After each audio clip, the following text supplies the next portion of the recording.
Hello everyone, today we will be making sesame fingers. Ingredients needing for today's recipe will be 1 cup of cabbage finely chopped, half cup of carrots finely chopped and half cup of capsicum finely chopped. A tip over here, when after washing your cabbage should be all dried, there should be no water.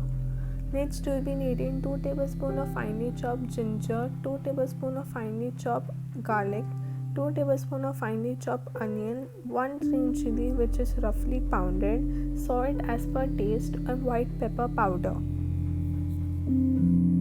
If you don't have white pepper powder, you can also use black pepper powder. You will be also needing 2 tablespoons of finely chopped coriander, 1 tablespoon of celery which is finely chopped and 2 tablespoons of Szechuan sauce. And about 1 tablespoon of sesame seeds, white sesame. Half cup of corn flour, 1.5 cups of all-purpose flour or maida, 5 bread slices of your choice, brown or white bread, and some oil for frying your sesame fingers. Now in a kadai, pour oil required for frying your sesame fingers. Now in a separate bowl, add your cabbage, carrot and capsicum which are finely chopped.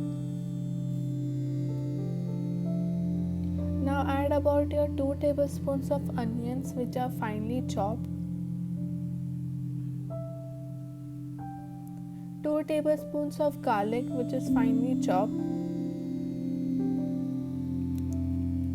2 tablespoons of ginger which is finely chopped, now add about 1 tablespoon of white pepper powder, salt as per taste, and 1 green chili which is roughly pounded.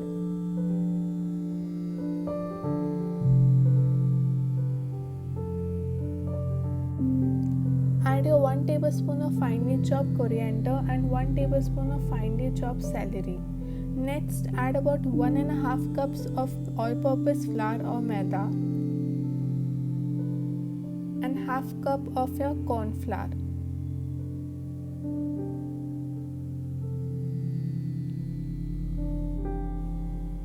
Now mix everything well with the help of a spoon. A tip over here, you do not need to add any more extra water because the cabbage itself has a lot of moisture which will help us to make it into a thick paste. Once everything is well combined, now add your 2 tablespoons of Szechuan sauce into this mixture and make it into a paste-like consistency. Make sure everything is coated with the Szechuan sauce.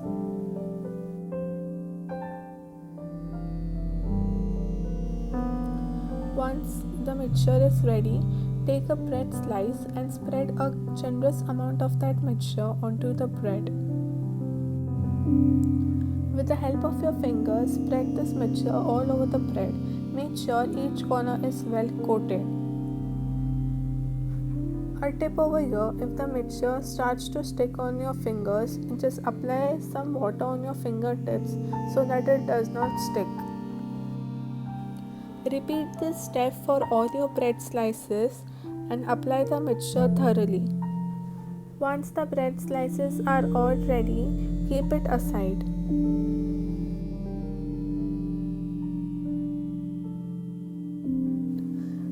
Now take about 1 tablespoon of the sesame seed.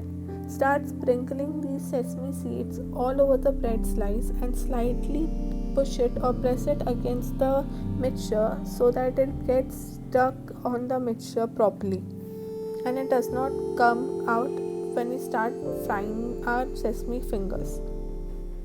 Repeat this step for all the sesame fingers. Now with the help of the back side of a knife, make slits on each bread slice. I am making 4 on each. Now this will help us to get those perfect sesame fingers. Now repeat this step for all the bread slices. Now carefully place one bread slice at a time in the frying pan. Do not touch the slice of bread for about 2 minutes. After 2 minutes, flip the side of the bread and let it cook for about a minute or two. After a minute or two, remove your bread slice. It should have a golden brown color like this in the video, and the sesame seeds should be a little golden in color. Now repeat this step for all the bread slices. Once done, let the bread slices cool a bit and then cut these bread slices between the slits that we had made earlier. Repeat this step for all the bread slices. Now we are again going to fry this bread slices.